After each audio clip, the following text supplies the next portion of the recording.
Halo semua, selamat pagi, siang, dan malam, dimanapun Anda semua berada, teman-teman. Kita ketemu lagi di seri tutorial Pelajar.net, mulai dari domain 9. Nah, kita di video sebelumnya membahas string, dan saya sempat menjelaskan tentang bagaimana cara mengukurnya. Kalau Anda ingin tahu code ini lebih cepat atau lambat, atau mungkin ada faktor lain seperti mungkin lebih cepat tapi alokasi memori lebih besar, atau kombinasi dari dua-duanya.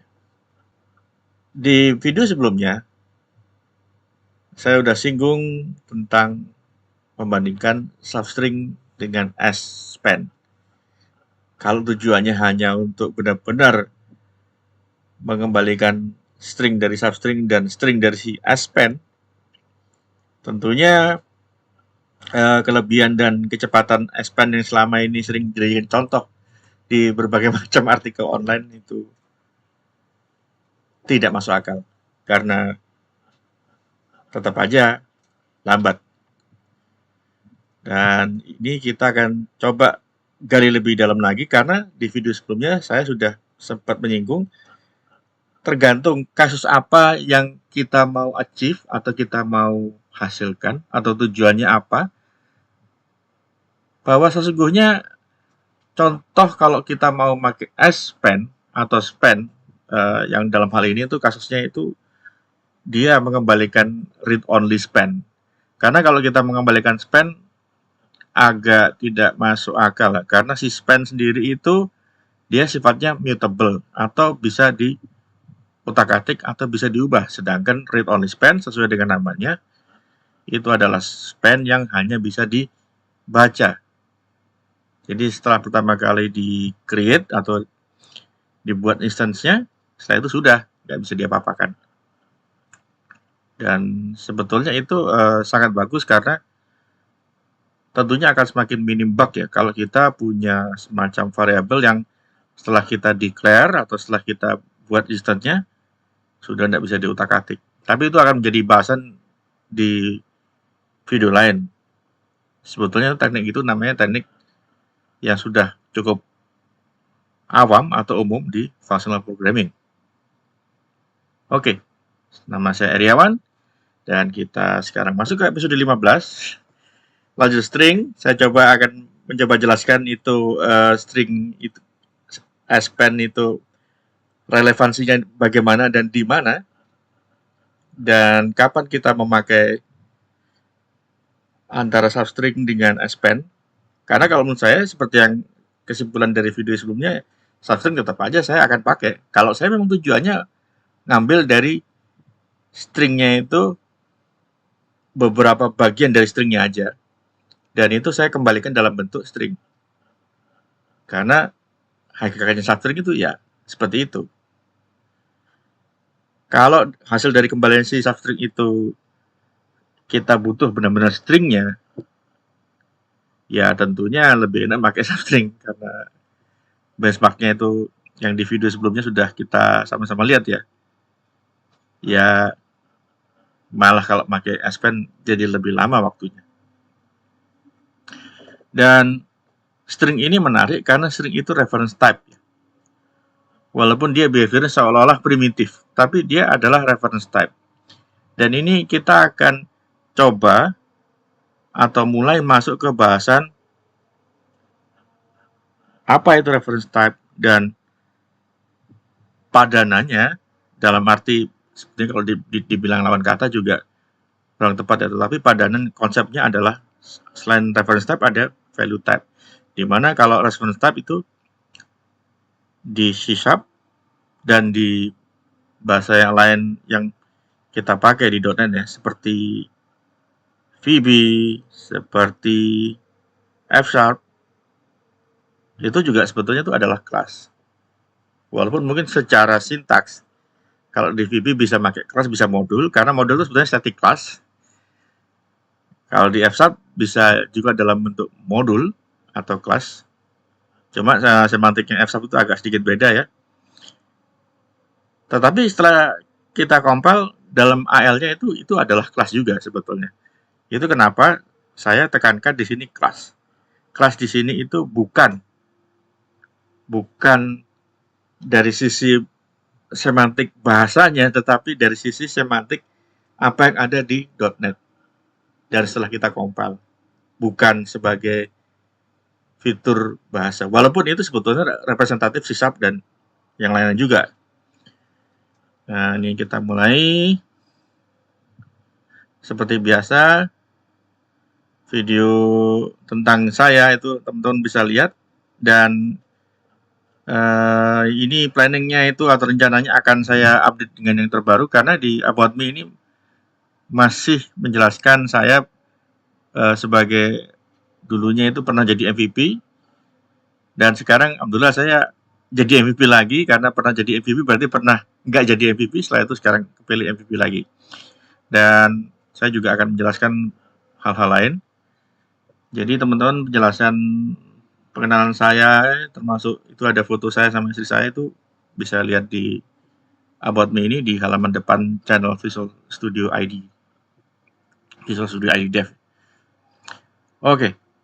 Ini sebetulnya mau saya ganti juga, karena saya sudah ganti Visual Studio Developer Indonesia ya. Jadi bukan ID Dev lagi. Kita tahu ada string di .NET, ini sekedar recap aja ya. Jadi dia itu literal, program dari Unicode, sudah kita kasih contohnya yang ada emoticon juga dan ada huruf Jepang.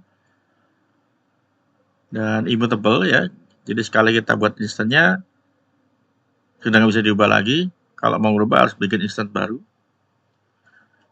Kalau mau merubah harus instan baru, berarti ada alokasi. Berarti secara semantik itu ada alokasi baru.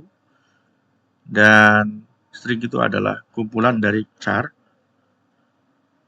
Kalau kita lihat kemarin itu definisinya, string .2, enumerable char, comparable, parsable, dan lain-lain. Dan ada yang menarik itu, ada parsable dengan span parsable kalau nggak salah.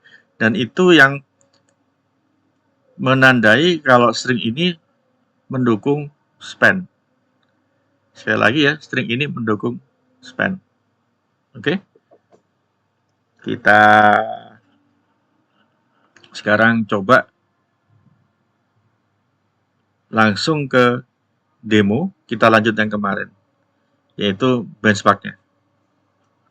Saya akan masuk ke Visual Studio.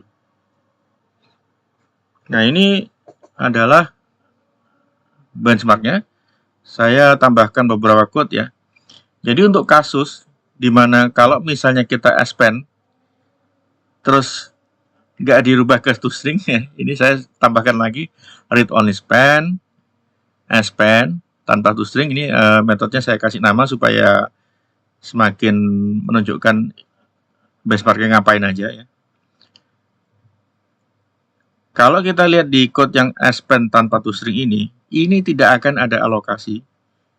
Kalau toString akan selalu ada alokasi.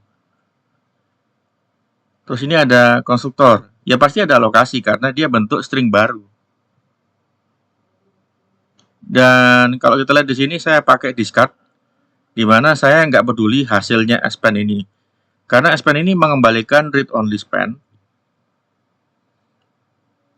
Dan karena kita sedang fokus ke benchmark-nya, jadi saya tidak terlalu mempedulikan hasilnya. Saya cuma ingin mengukur si coding ini atau logic ini seberapa cepat jalannya dibandingkan dengan kalau kita pakai append kemudian konstruktor, ini append toString. Oke. Dan juga dibandingkan dengan substring biasa. Ini sebelumnya kita pakai 200, 800, 1500. Itu hasilnya lama sekali. Jadinya itu lebih dari 5 menit saya harus tunggu ya. Daripada nunggu saya 5 menit sambil ngeliatin layar scroll karena benchmark jalan, saya sudah sempat jalankan sebelum saya mulai recording video ini. Dan menarik sekali teman-teman, karena juga tetap menunjukkan kalau substring ini ya lebih cepat daripada S-pen yang dijadikan string. Nah, apa yang bisa kita pakai S-pen? Ini saya kasih contoh. Saya nemu kasus yang menurut saya sangat menarik ya. Kalau kita pakai S-pen yang lebih optimal, di mana tidak akan ada alokasi lagi, ya sebisa mungkin S-pen ini berhenti dan jangan ditustringkan lagi gitu. Dan kita bisa passing S-pen ini ke operasi lain. Dalam kasus ini saya pakai substring dan S-pen ini untuk menjalankan atau mengenerate integer dari string. Kita bisa pakai parse, kita bisa juga pakai try parse. Nah, ini memang saya ambil contohnya dari MSDN. Nanti linknya akan saya kasih ya. Kalau menurut saya ini baru kelihatan powernya dan kelihatan nggak cuma power sebetulnya, tapi benefit kalau memang lebih cepat pakai S-pen. Gitu. Kita bayangin kalau kita misalnya punya file, di mana file itu pasti bentuknya by default tuh string semua ya, kalau kita baca isinya file itu. Nah, kalau file itu isinya string, tapi kita mau berusaha menerjemahkan beberapa dari stringnya itu sebagai integer atau mungkin bukan cuma bilangan bulat ya, misalnya bilangan yang ada eksponennya atau bahkan ada desimal poinnya ya, akan sangat berguna kalau kita ambil stringnya. Kalau kita udah tahu nih, misalnya nih, saya punya string konstanta nih, Heriawan 1975. Saya mau parsing mulai dari 1975-nya nih. Berarti saya mulai dari posisi ke 7. Karena ini zero base ya. Jadi 0, 1, 2, 3, 4, 5, 6. Setelah itu baru posisi ke 7. Itu kenapa di contoh ini saya ambil substring 7 dan yang S-pen-nya saya ambil S-pen 7. Dan setelah kita jalankan, ini ada hal yang sangat menarik ya teman-teman. Nah, ini dia hasilnya. Substring biasa makan waktu kira-kira 811 nanosecond. Read only span yang pakai S-pen string constructor ini sekitar 1391, bla bla bla ini nanosecond, berarti sekitar kalau nano itu di atasnya, oh ya microsecond. Jadi sekitar 1,4 microsecond. Yang S-pen to string juga 1,4 microsecond. Kalau tanpa to string, nah di sini kelihatan powerfulnya. Hanya 55 nanosecond. Dan kalau kita lihat sampai ke kanan ya, apakah ada alokasi? Tidak ada. Karena kita S-pen aja tanpa to string. Dan ini kelihatan. Tapi ya kalau cuman kita butuh stringnya, setelah itu S-pen nggak ada to stringnya. Nggak bisa. Karena tidak ada konversi secara implisit atau casting secara implisit atau eksplisit dari read only span ke string. Jadi tidak bisa gitu. Itu kenapa yang seperti di video sebelumnya saya menjelaskan dari segi efisiensi ya tetap menang substring.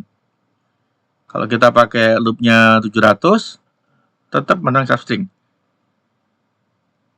Kita pakai loopnya 1200 kali tetap aja menang substring. Dan kita lihat di sini lokasi memorinya semakin besar. Jadi intinya karena kita lihat di sini ya, substring itu bisa dibilang separuh dari S-pen yang pakai string constructor dan S-pen to string. Ya kalau gitu pakai substring aja. Saya mencoba meluruskan tidak semua yang kita baca di artikel-artikel itu masuk akal secara pragmatis ya. Sekali lagi kalau kita memang butuh stringnya dari substring itu ya berarti harus dikonversi balik ke string. Itu akan lebih masuk akal ya pakai substring aja karena substring lebih cepat.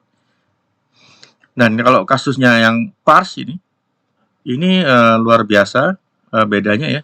Kalau kita pakai substring, misalnya untuk loopnya 200, 2181 nanosecond.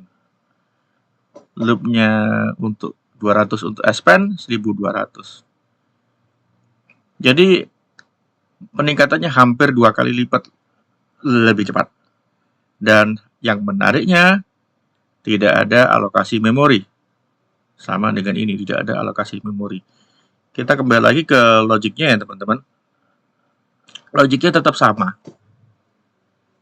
Jadi ini akan menghasilkan 1975. Oke, ini akan tetap menghasilkan 1975 karena saya dari konstanta yang di atas tadi saya ambil mulai indeks ke-7. Karena sekali lagi ini zero base, indeks ke-7-nya mulai ada di angka 1 ini. Jadi akan menghasilkan 1975. Kita sekalian berkenalan dengan sisap interaktif ya, teman-teman. Untuk kalau kita mau mencoba, benar nggak sih logiknya? Jadi, kita coba sisap interaktif, dan setahu saya ini sisap interaktif ini bisa langsung berkenalan dengan ini, dengan si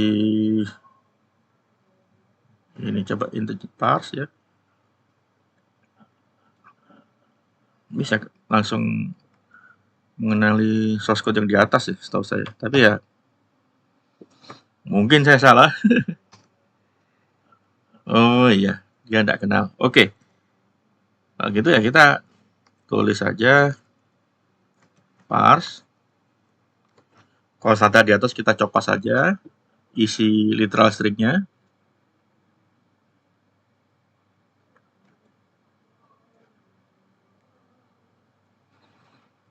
Kemudian S-Pen. Oh, bukan di dalam sini, teman-teman. Di sininya, langsung di stringnya. S-Pen. Makanya tadi nggak ketemu kan IntelliSense-nya. 7. Ya. Terus ini adalah, dia ngasih tahu nih Peter ini kok kurung tutupnya punya yang ini. Jadi kita sudah benar ya kurung-kurungnya. Dan kita coba, kalau nggak salah titik koma, tapi kita lihat aja. Oh, dia nggak coba ini. Oke, kalau gitu kita copy ini. Misalnya kita alokasikan variabel hasil sama dengan ini, dan kita konsol write line hasil ya 1975. Untuk kasus seperti ini oke, dan pasti pakai S-Pen itu tidak hanya lebih cepat, tapi juga tidak mengalokasikan memori. Memori dalam hal ini itu memori yang sifatnya itu bukan apa istilahnya itu ya, bukan stack ya teman-teman, karena memori dalam hal ini adalah memori untuk tampungannya si substring ini. Dia alokasikan sekitar 38400 byte. Jadi semakin banyak loopingnya, ya semakin besar pula alokasinya. Bayangkan kalau misalnya kita banyak logic yang memakai parsing integer ini di dalam aplikasi seperti aplikasi web. Nah, itu pasti akan sangat terasa. Apalagi kalau kita lihat di sini dari segi kecepatan jalannya si logiknya itu, kalau kita substring 12.960 nanosecond atau 12 microsecond, atau mungkin kita bulatkan ke atas 13 microsecond. Sedangkan kalau pakai S-Pen itu sekitar 7,6 microsecond. Jadi dari segi performance jelas lebih kencang S-Pen kalau kita mau pakai kasusnya untuk parsing integer daripada kita pakai substring. Karena kalau kasus lain misalnya teman-teman mau baca CSV. CSV itu by default dari segi file itu dia tetap dibacanya itu sebagai string ya teman-teman. String yang banyak baris di mana per baris itu mungkin teman-teman bisa bikin notasi ada delimiternya. Misalnya koma separated value atau kita pakai separasinya pakai karakter yang lain. Monggo silakan itu bebas. Tetapi tetap aja dia baca sebagai string ya. Tetap sebagai string. Oke. Jadi kita sudah memberikan contoh, ini ada S-pen, ada substring, dan akan ada contoh-contoh yang lain lagi kalau kita lihat artikel yang ada di MSDN ini. Jadi ini lumayan lama ya teman-teman. Artikel ini dulu ada di namanya MSDN Magazine. Sayangnya sejak tahun berapa ya? 2020 kalau nggak salah. Atau 2019 ya. Si MSDN Magazine ini sudah tidak ada lagi.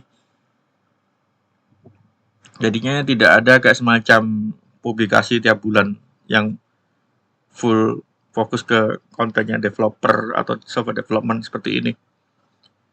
Tapi teman-teman tetap bisa mencari sumber daya lain ya. Jadi bisa rajin-rajin pantengin blognya Microsoft, terutama yang blog tentang bahas atau fokus ke .NET. Jadi ini ada dari Stephen Top. Stephen Top itu dia itu sekarang jabatannya adalah partner software engineer. Partner software engineer itu di atasnya senior principal software engineer. Principal software engineer itu di atasnya senior software engineer. Jadi bayangkan itu seniornya senior. Jadi senior itu principal itu seniornya lagi berarti ya partner software engineer. Dan ya waktu itu dia masih principal di tahun ini kalau nggak salah. Tetapi yang perlu kita cermati adalah artikel ini jangan kita telan matang-matang. Harus dicoba dulu ya. Karena yang dia kasih contoh adalah span untuk substring. Kalau kita mau sekali lagi ambil substringnya untuk kita mau olah lagi informasi yang kita setelah ambil substringnya itu ya pakai substring. Kalau pakai span setelah itu ke string ya kita kembali lagi lihat di sini hasilnya ya tetap aja nggak terlalu signifikan ya bedanya ya teman-teman. Yang mending pakai substring aja gitu. Sama-sama ada alokasinya, tapi yang span ini ke toString gede, ya, durasinya ya teman-teman, lama jalannya. Yang bakal pakai string constructor juga lumayan besar. Kalau misalnya teman-teman bilang, oh kalau gitu pakai string constructor aja kelihatannya sedikit lebih cepat. Tapi angka ini saya udah sampling, kadang-kadang bisa lebih lama sedikit string constructornya. Jadi tergantung pada saat dia benchmark ini apakah ada faktor lain yang mengganggu. Misalnya, saya pernah tiba-tiba ini sesinya itu gede banget karena ternyata Windows update saya lagi jalan di belakang. Dan sekarang ini angkanya lumayan lumayan masuk akal dan lumayan konsisten karena saya sudah matikan Windows update. Jadi tips dari saya adalah kalau mau jalanin benchmark.net, Windows update-nya harus dimatikan. Termasuk yang lain-lain kalau teman-teman buka kayak YouTube apa segala macam itu harus dimatikan dulu ya teman-teman.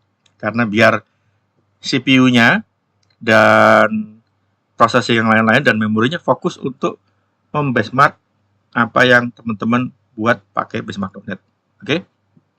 Jadi kita fokus hanya untuk menjalankan ini.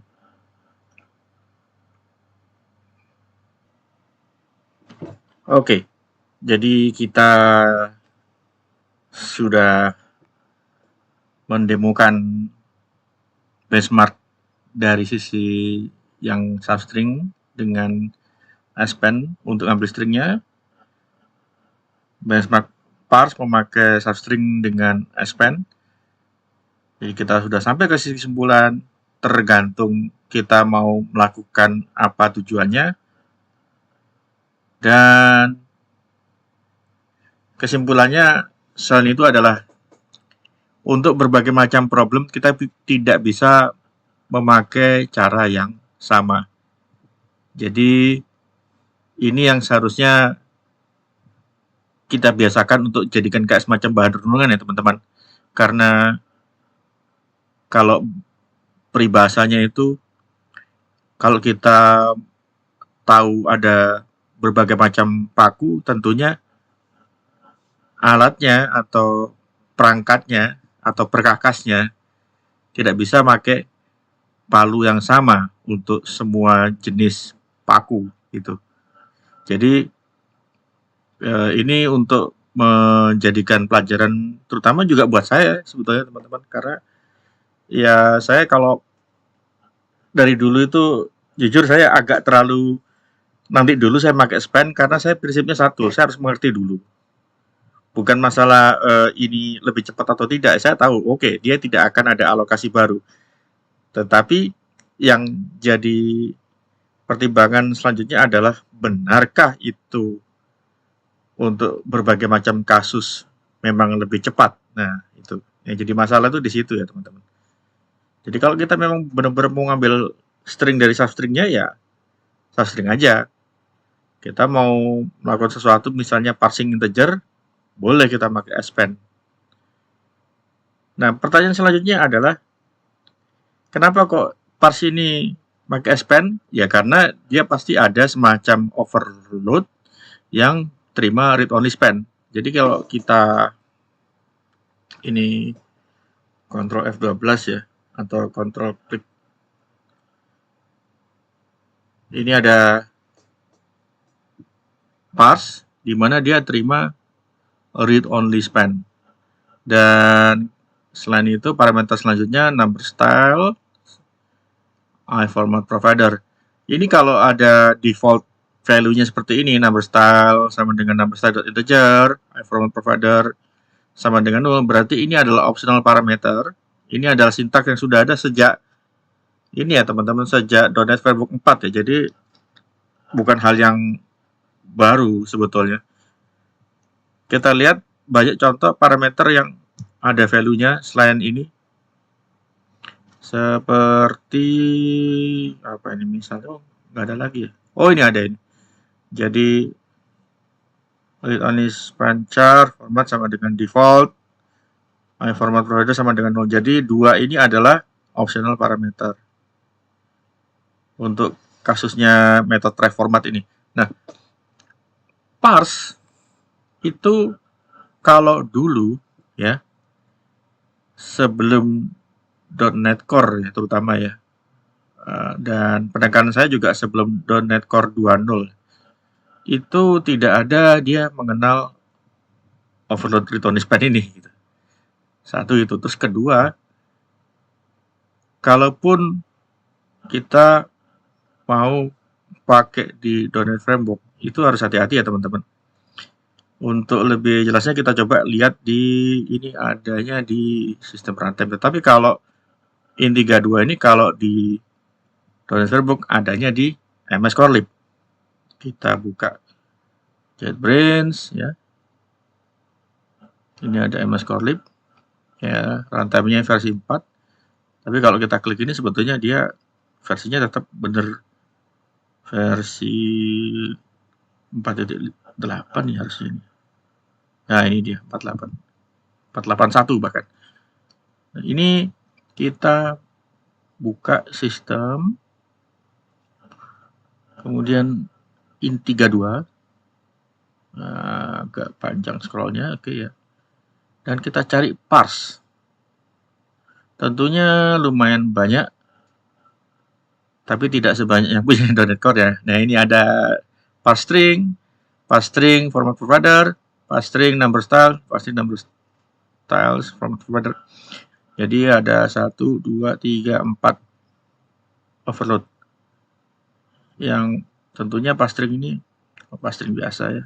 Dia ini ada number.parse. Implementasinya kita nggak usah terlalu pusingin sekarang, tapi intinya adalah di .NET Framework bahkan di versi 48 pun ini dia tidak ada semacam overload untuk dia menerima read only span. Teman-teman tetap bisa pakai span di .NET Framework, tetapi span itu dalam bentuk yang agak berbeda ya. Cara pakainya dia dalam bentuk NuGet, jadi harus import sistem buffer, import NuGet package-nya, atau usingnya itu system.memory kalau nggak salah, atau sistem buffer. Intinya dia harus butuh reference ke NuGet eksternal, walaupun itu dari Microsoft juga. Jadi ada, kalau kita mau pakai full powernya si span dan kelas-kelas lainnya, termasuk ada memory span, read-only span dan sebagainya, itu ada sistem buffer dan ada sistem memory. Saya lupa itu yang sistem buffer itu ada span atau di sistem memory, tidak ingat juga. Tapi kita bisa coba bahas di bahasan video selanjutnya kalau kita nanti akan fokus bahas tentang span dan read-only span dan lain-lain. Nah, ini kita lihat di sini tidak ada yang tadi saya bilang ya, tidak ada yang namanya parse yang bisa terima read-only span. Oke. Nah, sekarang kalau misalnya kita scroll ke atas ya, dan aplikasi yang tadi itu coba kita decompile. Ini ada diskusi materi string di benchmark-nya. Ini ada parse kan teman-teman. Parse yang ini kalau kita control klik, ya ini dia akan download dari repo-nya Microsoft, repo.net. Ini ada parse as span. Kita coba bentuk yang paling sederhana, di mana ini number style integer provided null ya. Pasti dia akan manggil yang bentuk yang paling banyak parameternya seperti ini. Dan di sini kita lihat banyak juga ya overload-nya ya. Jadi tidak hanya parse string, tapi juga ada read-only span, di mana parse string ini ujung-ujungnya dia akan panggil string yang dikonversikan ke span. Tetap dia akan manggil ini. Jadi dia akan manggil bentuk yang lebih optimalnya. Nah, ini sebetulnya yang menarik ini, apakah kalau kita konversi dari span ke string daripada kita konversi dari string ke integer, kok lebih cepat yang string ke integer gitu. Nah, ini yang mungkin tidak hanya PR buat saya, itu juga PR buat teman-teman ya. Apa yang terjadi di dalam span?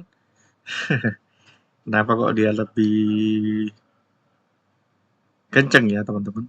Ini parse ini larinya kemana? Oh, larinya ke sini. Parse binary integer. Oh, binary integer ini ya dia akan download file yang namanya number.parsing.cs. Ini seharusnya source code yang tadi itu saya keep open ya. Tapi nggak apa-apa, ini parse binary integer. Oh, akhirnya dia juga manggil try parse. Karena kalau menurut saya sih try parse itu lebih aman ya. Kalau parse, dia kalau ada error waktu konversinya, dia throw exception, seperti contoh ini ya. Kalau try parse dia tidak akan throw exception ya. Kita lihat contohnya di sini. Nah, ini dia tidak akan throw exception ya teman-teman. Jadi lumayan lebih aman karena exception itu expensive alias mahal. Mungkin kita akan bahas di video selanjutnya. Dan pembahasan string kali ini juga merupakan satu hal yang menarik untuk kita mulai mengenal apa itu struct, apa itu value type. Oke. Nah, sayangnya penjelasan tentang itu agak mencar-mencar dan tidak terlalu nggak mudah untuk mencarinya teman-teman. Tapi saya sudah ketemu nih. Nanti linknya akan saya kasih juga. Jadi pembahasan apa itu value type, kelas 1 reference type ya, itu adanya di common type system. Dan ini ada di dokumentasinya .NET. Bukan di dokumentasinya C# ya teman-teman. Tapi menurut saya itu bagus. Karena kalau ditaruh di C# aja, nggak mungkin, karena ini adalah konsep di mana lebih condong ke runtime.NET-nya. alias ini CLR, bukan konsep yang hanya berlaku di bahasa A atau bahasa B gitu. Oke. Nah, ini kita lihat di sini types in .NET. Ada 5 macam kategorinya. Ada class, structure, enumeration, interface, delegate.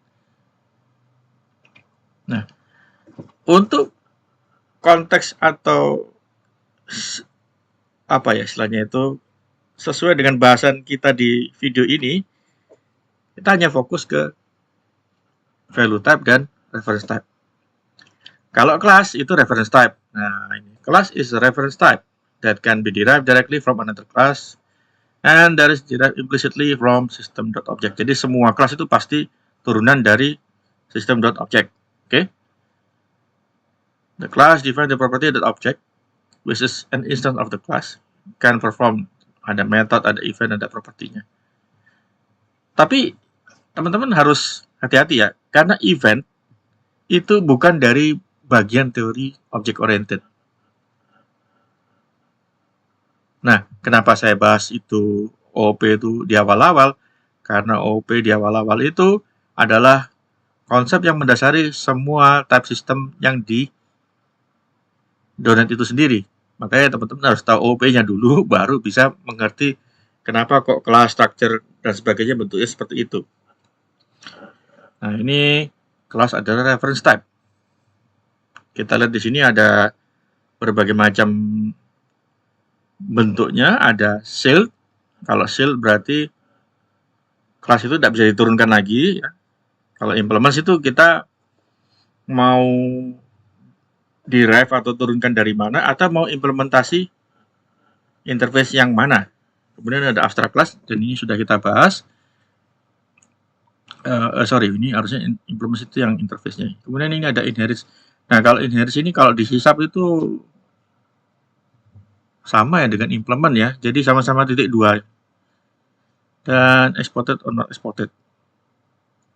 Ini menyatakan apakah kelas itu bisa diakses di luar assembly-nya. Jadi this characteristic applies only to top level class, not to nested class. Jadi kalau ada kelas dalam kelas, kita nggak bisa exported seperti ini. Oke, tapi ini jarang dipakai ya teman-teman, exported or not exported. Tapi lagi ini, walaupun ini jarang dipakai, banyak dipakai di BCL alias Base Class Library-nya punyanya .NET ya, konsep ini. Ya, kita akan bahas ini di lain video juga.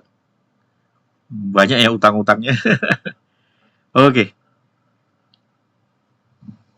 Kemudian ini ada konsep class can be also nested in parent class or structure bla bla bla. Jadi nested class ini tidak hanya berlaku di kelas tapi juga di structure.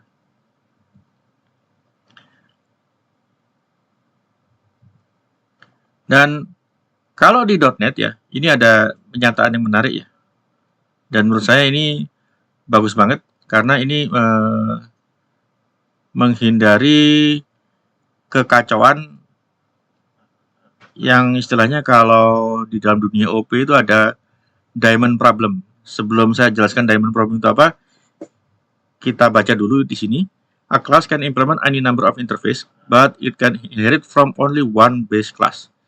Jadi kelas apapun di .NET itu turunan dari satu kelas, bukan turunan dari banyak kelas.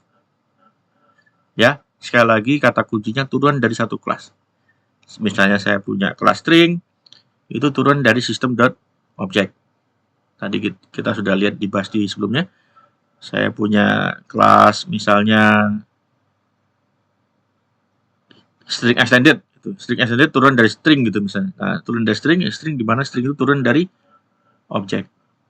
Jadi garisnya itu selalu lurus satu ya. Katakanlah kita punya kelas C itu turun dari kelas B turun dari kelas A. Udah. Jadi C itu bukan turunan dari kelas A, B gitu, nggak bisa. Istilahnya itu adalah single inheritance. Ini sangat-sangat berbeda Tidak seperti kalau kita pakai C++ ya, C++ bisa multiple inheritance. Nah, kalau sudah implement dari banyak kelas kayak gitu, misalnya kita mau pakai metode yang mana, ini metode yang mana ini punyanya kelas yang mana, itu akan jadi lebih sulit. Jadi, coba ya, apa saya bisa gambarkan ini ya? Saya akan buka eh, misalnya PowerPoint ya. Ini saya bikin new slide aja. Eh, tapi tidak akan saya simpan di slide-nya. Jadi teman-teman hanya tinggal baca lagi dan belajar. Sudah banyak artikel yang bahas ini ya teman-teman. Oke, kita blank aja deh. Nah, di sini saya masukkan apa ya? Insert. Nah, kalau multiple inheritance jadinya kurang lebih seperti ini. Kelas itu biasanya kotak-kotak ya. Ini. Saya punya ini. Dan saya copy, copas. Nah, ini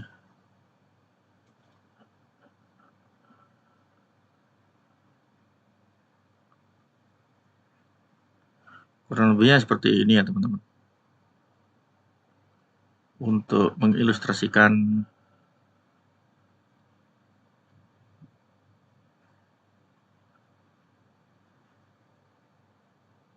ya. Dan saya coba satu lagi. Ini misalnya kelas A, ini kelas B, ini kelas C, ini kelas D, ini kelas E. Kalau kita lihat dari sisi UML, ya, jadi panahnya itu dari sini ke parentnya. Ini menunjukkan kalau kelas ini turunannya siapa. Gitu. Karena ini multiple inheritance dan ini saya kasih warna yang berbeda ya. Oke, ini di desain kalau nggak salah. Oh ini nih ada nih. Shape fill-nya katakanlah ke warna ini. Dan ini saya insert panah ya teman-teman. Oke. Ya dari ini turunannya ini.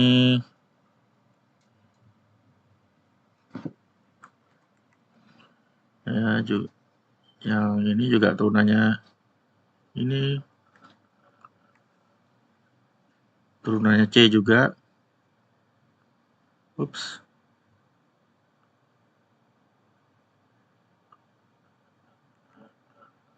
Turunannya D juga. Nah, ini kok nggak mau digeser. Oke. Turunannya D. Dan turunannya E.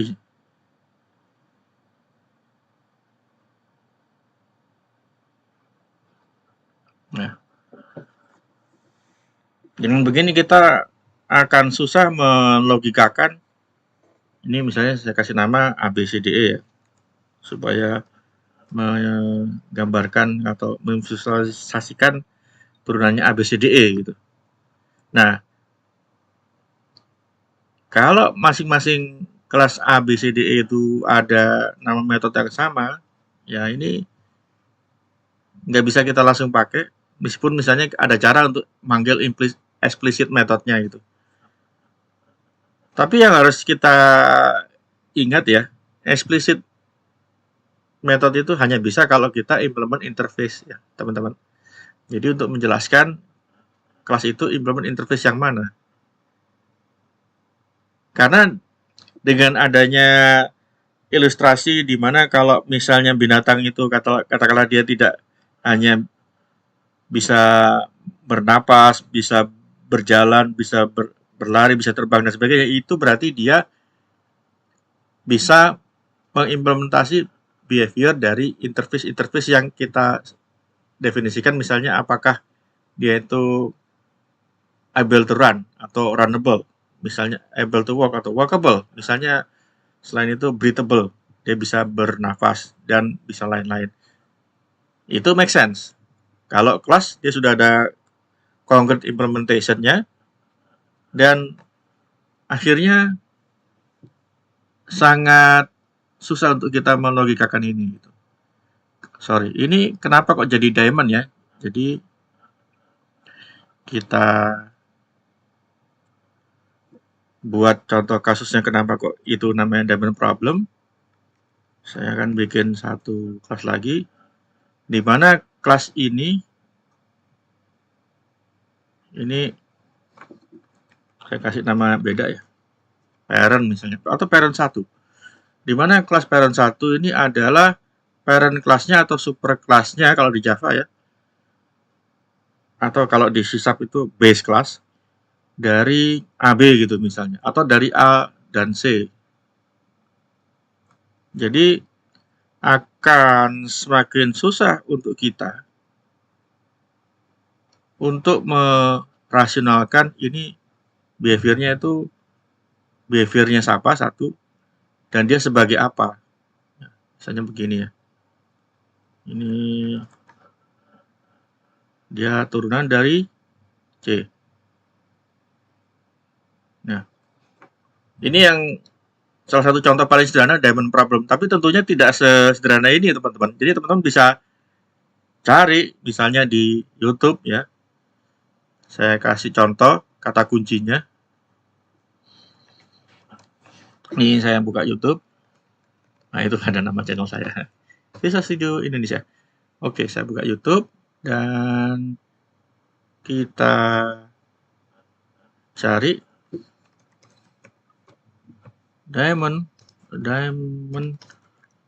problem in C++. Nah, ini ada ini. Jadi teman-teman bisa melihat contoh pemakaiannya di C++. Sebetulnya tidak hanya C++ ya teman-teman. Ada lagi bahasa yang lain. Kalau nggak salah itu, kalau dulu ada namanya salah satu variannya Smalltalk. Dia bisa multiple inheritance, ya. Tapi tentunya tidak saya sarankan. Nah, karena ini menjadi problem tersendiri, ya. Dan detailnya kenapa nanti bisa lihat di salah satu video ini. Mungkin yang saya bisa kasih clue ya. Jadi hati-hati, tidak semua penjelasan di sini ini masuk akal ya. Dan satu hal lagi, ini saya nggak ada dari Microsoft. Kalau nggak salah dulu ada video dari Microsoft yang menjelaskan ini ya, di channelnya Microsoft, tapi sekarang nggak ada. Oke. Kalau dulu ada namanya channel 9, tapi sekarang nggak ada. Oke, jadi teman-teman bisa mencari. Dan istilahnya saya bilang diamond problem ini bukan asal bilang diamond problem ya, tetapi memang istilahnya seperti itu. Karena kalau kita lihat di tadi slide-nya itu, seolah-olah itu bentuknya kayak seperti diamond ya. Jadi ada dia itu yang bawahnya nyebar, yang atasnya itu mengkerucut. Jadi seperti ya diamond gitu. Oke. Jadi ini sekilas. Dan ini sebetulnya bukan bagian dari OOP karena OOP yang umum dia selalu derive dari satu kelas. Begitu juga dengan bahasa-bahasa yang modern ya seperti Java. Begitu juga dengan kalau kita lihat selain .NET, misalnya selain itu juga ada Java, ada juga itu kalau nggak salah Haskell. Tapi OP-nya Haskell itu berbeda ya teman-teman. Dari sisi bagaimana dia men-treat OOP, karena konsep object oriented itu sebetulnya nggak ada di bahasa functional programming yang lebih kuat dan lebih ketat seperti Haskell, Miranda seperti itu. Ya tidak akan saya bahas di videonya belajar .NET ya teman-teman, karena Haskell itu bukan .NET dan tidak berjalan di .NET. Dulu ada Haskell yang untuk .NET, tapi entah kenapa sejak tahun 2005 atau 2004 sudah nggak dikembangkan lagi. Jadi kalau teman-teman misalnya ada request tentang apa itu Haskell, apa itu Miranda, kenapa kok saya suka functional programming, silakan komentar video ini. Dan saya challenge teman-teman, kalau requestnya banyak, lebih dari 10 orang, akan saya buat videonya. Mungkin kalau perlu akan saya buat serinya seperti ini ya. Seri-seri panjang-panjang ini mungkin teman-teman ada yang pusing kepala, tapi saya yakin teman-teman masih mau lihat video saya, alhamdulillah. Oke. Sekarang saya lanjut bahas berikutnya. Jadi ini YouTube-nya saya tutup. Kemudian selain kelas ada structure. Structure itu adalah kalau di C# dia namanya struct. Dan kalau di BCL, terutama di .NET Runtime-nya, ya, core-nya itu adalah semacam kelas yang turunan dari system.valueType. Walaupun system.valueType itu turunan system.object, tetapi secara semantik, secara implementasi internalnya itu berbeda. Oke? Karena kalau structure itu sangat berguna untuk representing values untuk kasus di mana memory requirement-nya itu adalah kecil. Dan sangat berguna untuk passing by value. By value itu nanti kita akan saya contohkan. Dan di .NET biasanya value type ini sering dipakai di tipe-tipe primitif selain string ya. Jadi ada boolean, byte, char, datetime, decimal, double, int16, int32, int64, sbyte. Sbyte itu sign byte ya. Kemudian single, ada setelah single ini double, ini sudah ada double. Kemudian ada uint16, uint32, ya. Dan ada uint64. Uint ini unsigned integer. Kalau uint16 berarti unsigned integer 16. uint32 unsigned integer 32. uint64 unsigned integer 64. Saya jujur nggak hafal min max-nya ya. Itu kenapa saya di sebelumnya itu sempat error saya ngasih value. Tapi sebenarnya ada cara gampang. Kalau pengen tahu min max-nya, kita tinggal akses konstanta di masing-masing kelas itu. Oke. Misalnya ini saya kasih contoh untuk integer. Misalnya var int 32 min value. Tinggal kita panggil aja t dot min value. Ini properti ya teman-teman. Nah, ini ada semacam tanda ini, tapi ini bukan error ya. Ini adalah warning kalau variabel ini nggak dipakai di mana-mana. Jadi kita bisa ini min value, atau kita isi lagi dengan max value. Ya.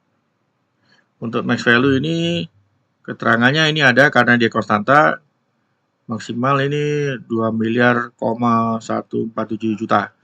Kalau min value, karena dia integer, jadi dia bisa minus. Nah ini min value-nya minus 2 miliar, 147 juta. Untuk int 32.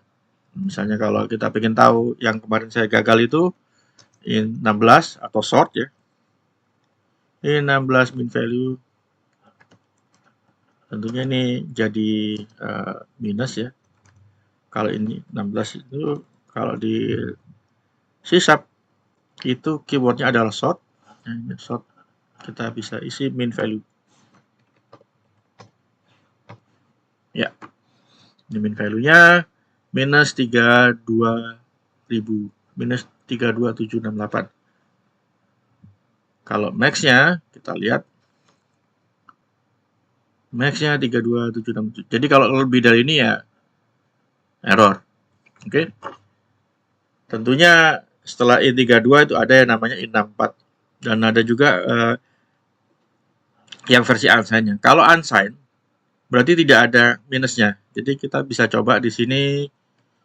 Saya mau definisikan unsigned ya. Langsung aja kita unsigned int 16 win 16. Misalnya min value.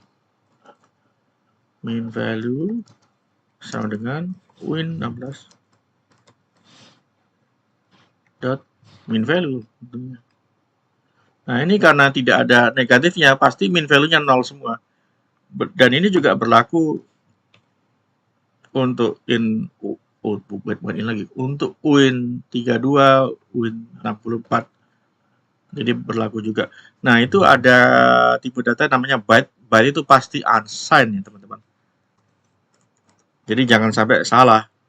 Tidak bisa kita nyimpan minus di tipe data byte.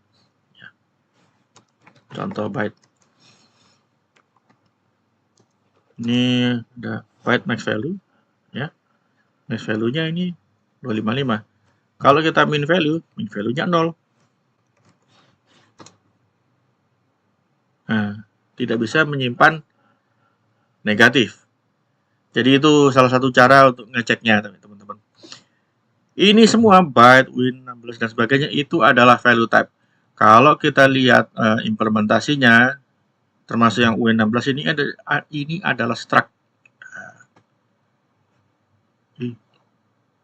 Oke. Ruben nggak mau. Nah, ini dia. Ini adalah struct. Dan semua integer, ya, semua integer itu akan, ya ini sejak .NET Core ya, itu akan mengimplementasikan interface yang segini banyak ini ya. Jadi Win16 itu implement tidak hanya comparable, compatible. Kalau ini sudah ada sejak dulu di .NET Framework. Tapi juga iSpan formatable, ada ini binary integer ya. Kemudian ada min max value, ada unsigned number. Dan ini sebentar, ini kok lucu ya, dia kok larinya ke MS Core Lib. Harusnya enggak ya. Tapi ini benar di sistem runtime. Jadi ada semacam type forwarded dari MS Core Lib terus larinya ke sini. Oke. Nah, kita lihat di dokumentasi online-nya. Jadi ini saya pastikan dokumentasi saya launch di browser. Nah, kita klik di Win16 terus kita tekan F1, dia akan buka page di default browser teman-teman ya. Ini ada struct. Ini dia. Dia implement I addition operator, I additive identity, I binary number, I comparison, I division, bla bla bla bla. Dan yang lebih herannya lagi, kok nggak ada di source link-nya ini ya teman-teman. Harusnya ada ya. Ini kalau kita klik ke sini nggak bisa. Ya, ini sih masih bisa ya. Nah, ini unsigned number. Oke. Jadi dia secara tidak langsung karena dia implement unsigned number, makanya di sini tadi itu ini harusnya saya biarkan nyala ya. Ya ini jadi unsigned number itu yang jadinya isinya banyak seperti ini. Dia implement dari number base, iEquitable, parsable, bla bla bla bla bla bla. IUTF-8. Oh, banyak sekali. Additive, decrement, division. Jadi dia bisa ditambahkan, bisa dikurangi, bisa dibagi. Oh, bisa di increment, decrement, oke. Ya, ini multiplikatif, multiply operator. Ini dia. Semakin seru kan, teman-teman. Nah, kita kalau kembali lagi ke bandingkan ke zamannya .NET Framework ya, tidak sama, teman-teman. Kalau kita lihat di sini, kita mau cari ini Win16 ya. Atau i16 deh. Atau Win aja deh. Win16 ada di sistem, di namespace-nya sistem. Kalau di .NET Framework itu MS Core Lib ya, teman-teman. Ini Win16. Kita lihat di sini hanya implement I comparable, formatable, convertible, I comparable, I equitable. Jadi tidak implement sebanyak ini. Jadi ya menarik ini teman-teman. Mungkin kalau ada yang tanya ke saya, apa perlu sih sampai sedalam ini? Bagi saya perlu, karena tidak bisa sembarangan. Oke, misalnya kita mau implement angka sendiri gitu, misalnya angkanya IEEE, kalau misalnya keluar versi baru atau standar baru IEEE, tapi belum disupport sama .NET, kita bisa bikin sendiri. Ya tentunya ya memakai contoh yang sudah ada, sebisa mungkin kita implementasikan, termasuk dia akan memberitahu kalau ini bisa dibagi, bisa ditambah, bisa dikurangi, bisa dikali dan sebagainya. Ini division operator seperti ini ya teman-teman. Difference mechanism for comparing two value to the ini inequality ya, yang ini. Difference mechanism for computing the quotient of two value. Istilahnya lagi quotient ya. Division itu pembagian, tapi ini dia bilang quotient. Oke. Kalau yang I multiply. Ini unsigned. Mana tadi multiply? Oi, ada multiply. Ini dia. Computing the product. Oh ya, dia bilang perkalian itu produk. Jadi mirip-mirip kayak dot product atau hasil produk dari dua value. Oke, di sini ada test self. Menarik. Ya, jadi ada 3 parameter generik. Ya, ini bentar, ini ada in out-nya nggak? Oh, nggak bisa. Oke. Oh, nggak ada. Jadi ini tidak ada covariant kontravariant.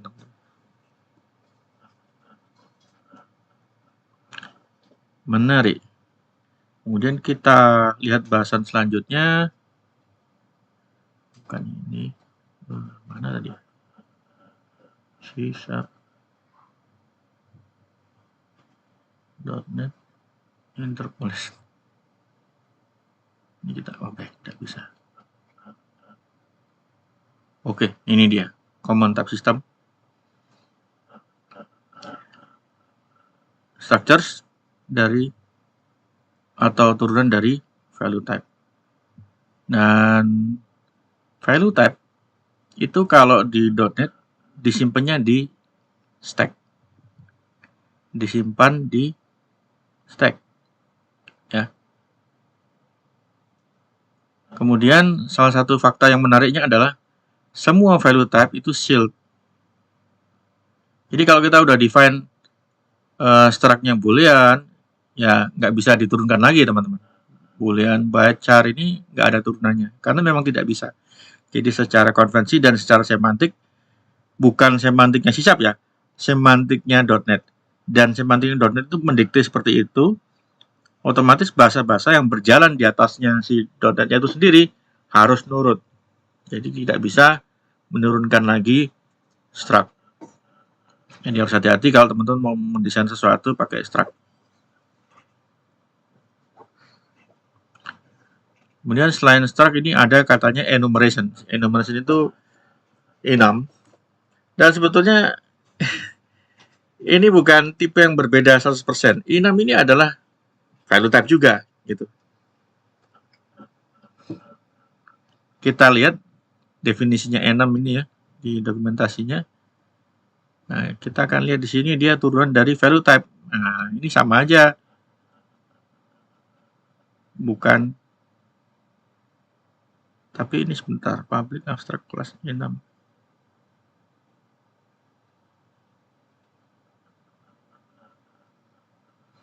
Public abstract class, kita lihat enum itu enum itu turunan atau bukan turunannya, deklarasinya bagaimana gitu. Kita misalnya enum dot apa ini misalnya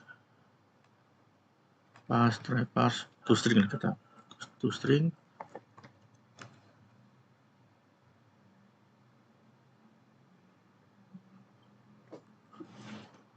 type of enum ini.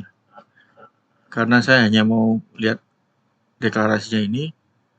Oke, ini menarik. Jadi dia itu value type, tapi dia deklarasinya bukan value type, dia deklarasinya sebagai kelas ya teman-teman. Walaupun dia sebetulnya itu struct. Oke, sekarang kita coba lihat di sisinya .NET Framework. Enum itu ada di namespace-nya sistem, termasuk di dalam MS Core Lib. Nah, di sini ada nggak ya MS Core Lib yang untuk enum? Nah, ini dia. Oh, ternyata pakai kelas juga. Oke. Nah, ini menarik. Jadi dia tuh seharusnya tuh struct, tetapi dideklarasikan sebagai kelas. Mungkin karena ini adalah kasus khusus ya. Kalau saya tangkap dari dokumentasinya ini ya memang kasus khusus. Di mana dia value type yang inherit dari system.enum. Karena dia bisa inherit, mungkin itu kenapa dia didefinisikan sebagai kelas, walaupun kelas itu turunan dari value type. Kalau kita lihat di deklarasi value type itu sendiri, misalnya kita masuk ke sini, value type ini ada ini di under system juga ya. Kalau teman-teman tanya, saya kok hafal ya karena sudah terbiasa ngeliatin dokumentasi ya teman-teman. Ya ini juga abstract class. Abstract class berarti turunannya harus ada implementasinya. Yang tidak kalah benarnya, si enum itu abstract class juga. Tapi enum-nya system.enum yang implementasi itu berarti sudah harus concrete class, alias harus ada implementasinya. Mana sih tadi ini? Ini kayaknya mending dinyalain aja. Kita lihat ini kita biar nyala juga. Keep open ya. Dan ya ini juga value type. Tapi hati-hati, ini sekarang saya lagi lihat-lihat di dalam MS Core Lib ya, bukan di dalam .NET Core. Oke. Sekarang kita balik lagi ya. Di sini ada semacam keterangan ya. Semua value type pasti seal. Which means atau ini berarti no other type can derive from them. Yang tidak kalah menarik lagi nih, they also do not require constructor. Ya mungkin karena langsung ke value-nya. Tapi ini agak membingungkan juga ya, karena ada beberapa kelas yang value type, seingat saya ada konstruktornya, tapi mungkin saya salah. Coba kita cek dulu teman-teman. Jadi ini ada enum. Kalau kita lihat di system.drawing ya teman-teman, kita masuk ke API browser, di namespace system.drawing itu ada point. Mana itu system.drawing? Nah ini di sini ada point. Nah point ini ada konstruktornya teman-teman, dan dia value type.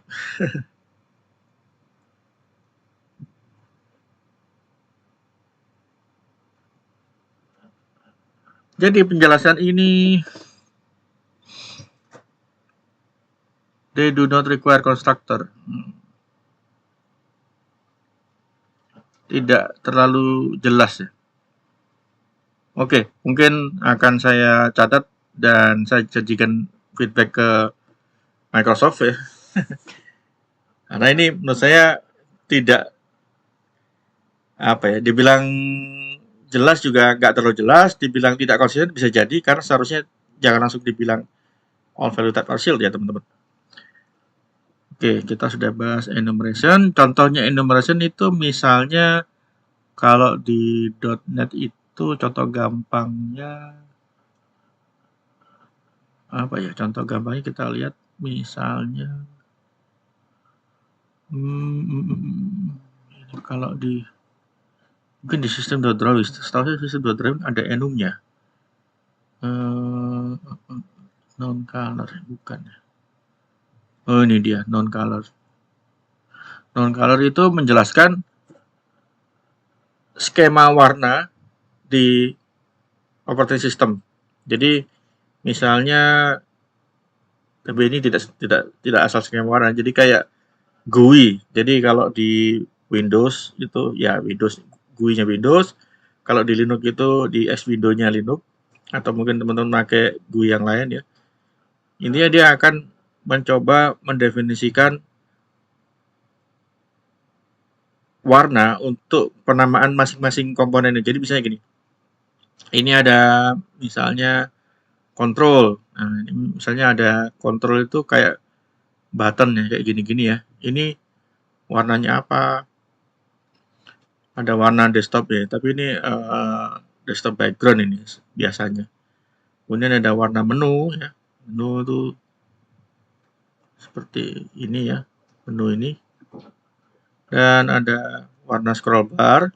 Warna scroll bar ini. Jadi ini adalah enum. Kita lihat non color.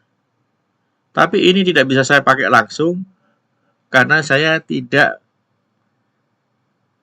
kode yang lagi saya jalankan ini tidak memakai atau tidak ditujukan untuk membuat GUI, teman-teman. Jadi tidak bisa saya langsung pakai itu. Kenapa? Karena di sini ada, kita lihat di sini ya, ada frameworknya cuma ini aja, netcore-nya.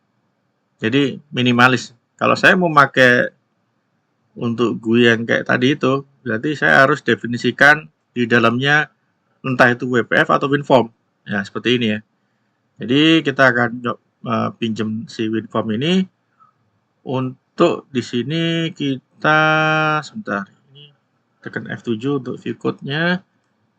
Nah, ini kita balik lagi ke sini, apa namanya, system drawing and non color. Jadi kita misalnya definisikan ini desktop color ya, desktop color enum sama dengan non color dot, nah, desktop color atau desktop ya, non color dot desktop. Ini kita bisa coba intip ini. Nah, ini dia public enum non color. Jadi isinya hanya berupa semacam field dan value-nya. Enum tidak boleh berisi method ya. Tidak boleh berisi kayak property getter setter, nggak boleh. Langsung nama field-nya dan value-nya hanya berupa integer ya, teman-teman. Default-nya itu int32 sebetulnya. Tapi ya kalau kita punya integer yang value-nya banyak ya buat apa gitu ya. Rasanya pasti ada yang salah di desain code-nya ya, teman-teman. Menurut saya itu seperti itu. Tapi kalau teman-teman ada kasus lain yang mungkin saya nggak kebayang, silakan komen di video saya nanti. Oke. Ini kita lihat contoh pemakaiannya enum. Dan setelah enum itu ada yang lain-lain ya, seperti interface. Interface sudah kita bahas. Yang menarik ini, walaupun interface itu tidak ada implementasinya, tapi interface itu tipenya adalah reference type. Reference type yang dia baru bisa benar-benar kelihatan bisa kita pakai kalau sudah dalam bentuk kelas yang sudah implement interface-nya. Oke. Kemudian selain itu ada delegate, ya kita udah tahu banyak delegate di .NET, ada func, ada action, ya kan, contohnya seperti itu. Dan ini delegate ini adalah reference type. Jadi reference type itu ada class, interface, delegate. Dengan catatan kalau interface itu adalah bisa benar-benar dipakai kalau dia dalam bentuk konkret. Walaupun kita juga bisa begini, misalnya A enumerable char, misalnya kumpulan char sama dengan 0. Kita bisa define seperti itu, teman-teman. Nggak harus langsung kelas konkretnya. Tapi kalau begitu kita mau leverage atau memanfaatkan si interface-nya itu benar-benar, ya yang kita bisa manfaatkan, termasuk kita kalau manggil metode-metodenya yang sudah ada implementasinya, ya harus ada turunannya, harus ada implementasinya dulu si interface itu ya. Oke, nah sekarang pembuktiannya yang bisa kita jadikan pegangan, apakah itu reference type atau tidak. Oke, kita sekarang pakai yang namanya ini, C# interaktif. Nah, ini adanya di menu view, other window, C# interaktif. Layout menu saya seperti ini karena saya pakai layoutnya general. Ini penting ya teman-teman. Saya pakai layout general. Saya tidak memakai layoutnya C#. Saya tidak memakai layoutnya Visual Basic, ya kan? Atau mungkin yang lain-lain ya. Saya pakai layoutnya general. Ini saya set pada saat saya install. Kalau kita mau ngecek layoutnya itu seperti apa, di Visual Studio kita bisa melihat dari tool. Ini ada import export setting, ya. Kalau kita reset all setting, supaya kita mau benar-benar kita pakai defaultnya si settingnya Visual Studio ya. Oh, sebentar. Ini mau kita no. Nah, ini dia. Jadi ada general, Visual C#, Visual Basic, Visual C# dengan C# sama aja. Kemudian ada Visual C++, Web Development, ini ada Web Development, kurung code only. Ini akan mengubah layout menu-menu di atas. Nah, supaya sama dan supaya teman-teman tetap bisa mengikuti video saya sarankan layoutnya general ya teman-teman. Layoutnya general. Saya juga selalu tekankan itu ke tim saya dulu waktu sebelum saya freelance ya. Kalau layoutnya Visual Studio kamu beda, itu akan mengganggu orang lain. Kalau kamu misalnya mau tanya sesuatu. Jadi, saya tahu teman-teman pasti punya pilihan pribadi atau preferensi pribadi ya. Tetapi itu kalau teman-teman kerja sendirian. Kalau teman-teman kerja tim, nggak bisa. Jadi, biasakan pakai general. Karena kalau general ini, misalnya ada yang tanya ke saya ke laptopnya dia, saya cek, oh gini. Nah, kalau dia itu pakai setting yang berbeda, letak menunya juga akan beda, teman-teman. Tidak hanya itu menyulitkan saya mau nerangin ke dia jadi nggak bisa segera menerangkan, tapi juga akan menyulitkan dia sebetulnya. Dan menu-menu di Visual Studio ini yang general itu menu yang sering kali dipakai di dokumentasinya Visual Studio itu sendiri. Jadi saya sarankan teman-teman pakai general. Oke. Nah, dengan begitu saya juga ngasih tahunya gampang. C# interaktif itu ada di other window C# interaktif. Oke. Di sini saya sudah mencontohkan untuk nyoba in.parse ya. Kita bisa maksa kita hapus. Ada clear screen. Dan kita cek. Salah satu ciri reference type itu kalau value-nya sama, reference-nya akan sama. Kalau value-nya sama, reference-nya akan sama. Kita coba untuk kasusnya string. Jadi di sini saya string 1 sama dengan hello. Ya. String 2 sama dengan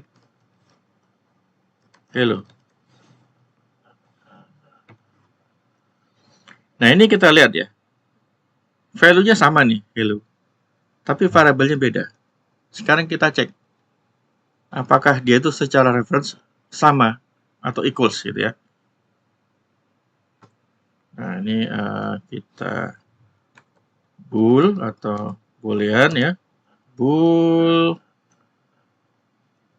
sama reference-nya. Sama dengan untuk kita mau ngecek reference equal itu ada di kelasnya objek. Nah, ini ada reference equals. Kita bandingkan dengan string 1 dan string 2. Ya.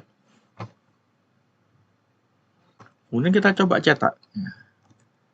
Console.write aja deh. Atau writeline ya, writeline aja. Writeline aja, console.writeline sama reference. Di mana dia akan cetak true false karena dia boolean. Kita titik koma, enter, true. Walaupun ini variabelnya berbeda, tapi isi stringnya sama, ya true. Oke. Sekarang kita coba string yang lain. Kita punya string 3 sama dengan, ya kita beda-beda dikit lah. Satunya hello, satunya halo. Halo. Halo. Ya. Kita pakai sama reference-nya aja. Dan variabel yang kita definisikan ini selanjutnya bisa dikenal terus ya teman-teman. Asalkan tipenya tetap sama. Itu kenapa static type, strong type. Object dot reference equal ya.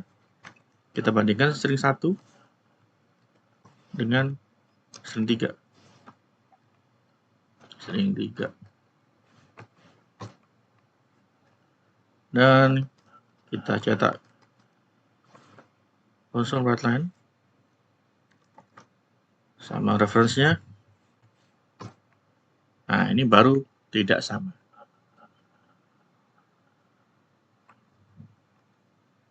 Jadi untuk kasusnya string. Sekarang kita coba untuk pemakaian referensi yang lain ya. Misalnya list. Ini kita misalnya punya list of integer ya. List 1 sama dengan new list of integer. Dan kita punya list of integer juga. Kita namakan list 2. List of integer juga. Apakah dua ini sama? Ya kita bandingkan. Kita pakai variabel yang sama aja supaya nggak perlu declare ulang. Object dot reference equal ya. List 1, list 2.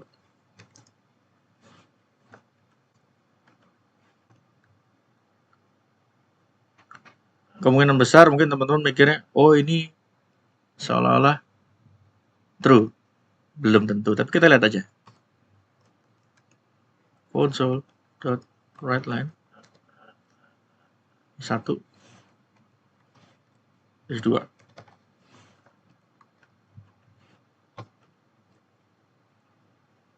Loh, bukan console.writeline lagi nih, harusnya sama reference. Nah, dia false. Walaupun sama-sama listnya. Kenapa kok seperti ini? Karena setiap kali kita create instance baru, ini kan kita create instance baru.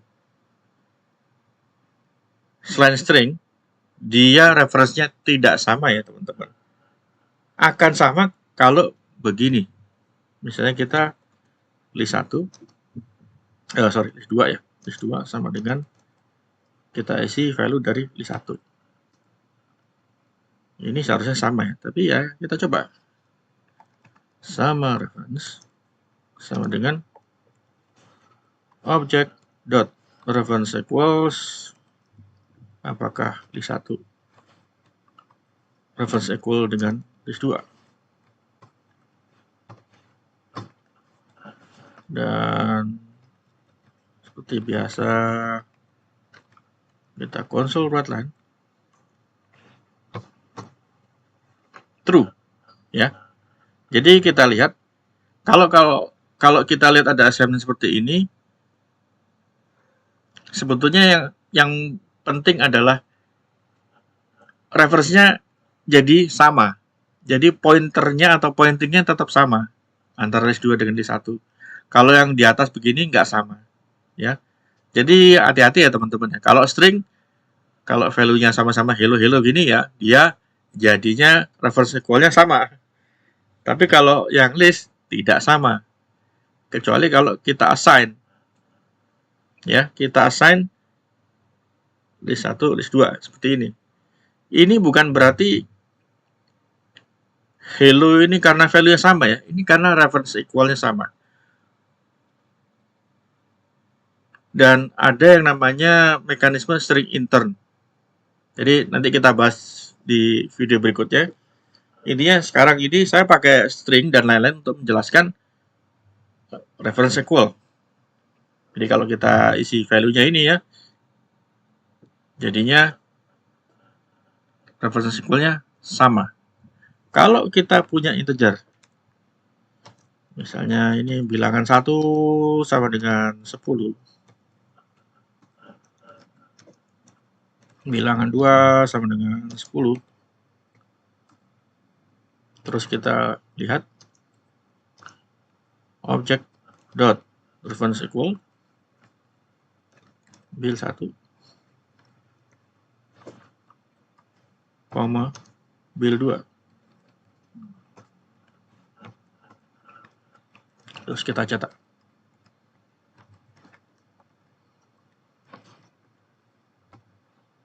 Menurut teman-teman, apakah true? Tidak. Karena walaupun ini value yang sama, tapi referensinya beda. Kita lihat. Nah, menghasilkan false. Ini adalah bukti yang paling gampang sebetulnya. Kalau semua value type itu kalau dibandingkan dari sisi referensinya pasti tidak sama. Walaupun value-nya sama. Sekarang kalau misalnya kita isikan ini, bil 2 sama dengan bil 1.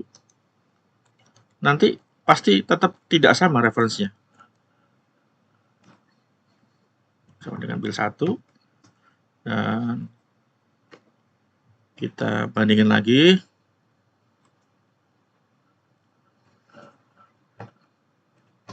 Terus kita cetak. Ini berbeda perlakuannya dengan list yang tadi ya, karena list itu reference type. Sedangkan integer itu value type. Nah, ini pasti hasilnya false. Nah, jadi ini adalah pembuktian yang paling sederhana antara value type dengan reference type. Selanjutnya kita bisa memastikan dia itu apakah benar-benar reference type atau tidak, atau value type atau tidak. Karena kalau value type, by default dia pass by value. Pass by value itu berarti kalau saya masukkan bil 1, bil 2 ini, misalnya di dalamnya reference equal metode ini dia ngerubah value bil 1, bil 2, di luar bil 1, bil 2 itu value-nya nggak akan berubah. Oke? Tapi karena ini videonya sudah lumayan agak lama, detailnya atau konsep lebih lanjutnya tentang value type dan reference type dan tetek bengek yang lain-lain seperti mungkin berupa kejutan dan banyak hal-hal yang menarik ya, itu akan kita lanjutkan di video berikutnya tentang konsep yang lebih lanjut atau advance konsep tentang value type dan reference type di video berikutnya. Oke. Nah, seperti biasa kalau teman-teman enjoy dengan video saya, Jangan lupa untuk like, subscribe, dan tolong di-share playlist ini atau channel saya, atau video ini aja juga boleh. Di-share ini aja nggak apa-apa. Tapi kalau bisa channelnya yang di-share ya, supaya teman-teman juga melihat sebelumnya itu saya bikin .NET Weekly itu ada maksudnya ya. Jadi itu proses pembelajaran saya di .NET 9. Dan ini adalah proses untuk teman-teman belajar .NET dari nol. Bukan belajar .NET Framework ya, belajar .NET dari nol. Dan itu akan sangat mendukung saya, akan mensupport saya karena dengan saya melihat konten saya banyak yang view, banyak yang subscribe, itu akan menambah semangat saya untuk share lebih banyak ilmu. Ya, apalagi ini sekarang bulan puasa, katanya teman-teman pasti sudah, bukan katanya lagi ya, itu memang kalau di bulan puasa, amalan sekecil apapun tuh nilainya akan jadi lebih besar. Karena ini katanya, dan kita tahu faktanya, itu adalah bulan berkah. Jadi ya, tenang, saya bukan ustadz, tetapi saya yakin, dan menurut keyakinan saya, ini bulan penuh dengan berkah. Gitu. Salah satunya adalah share ilmu. Dan share ilmu ini akan lebih berguna lagi, bisa diteruskan, ya, disebarluaskan, syukur-syukur kalau viral, alhamdulillah, dan kita kejar subscriber 500. Oke, sampai ketemu di video berikutnya, menjelaskan dengan value type dan reference type, dan jangan lupa coding itu bahagia. Terima kasih semua dan sampai jumpa, bye bye.